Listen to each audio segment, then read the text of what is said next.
وإذ قال ربك للملائكة إني جاعل في الأرض خليفة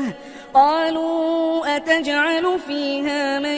يفسد فيها ويسفك الدماء ونحن نسبح بحمدك ونقدس لك قال إني أعلم ما لا تعلمون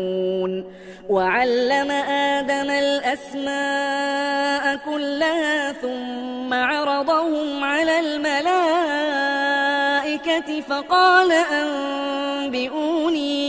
فقال أنبئوني بأسماء هؤلاء إن كنتم صادقين قالوا سبحانك لا علم لنا إلا ما علمتنا إنك أنت العليم الحكيم قال يا آدم أنبئهم بأسمائهم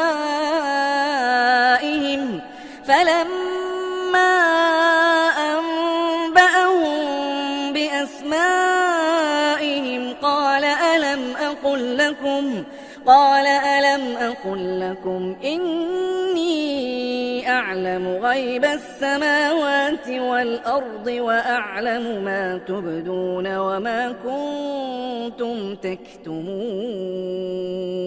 وإذ قلنا للملائكة اسجدوا لآدم فسجدوا إلا إبليس أبى واستكبر وكان من الكافرين وقلنا يا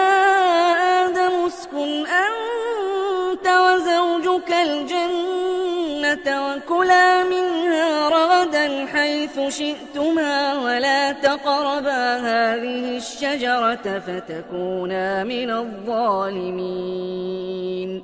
فأزلهما الشيطان عنها فأخرجهما مما كانا فيه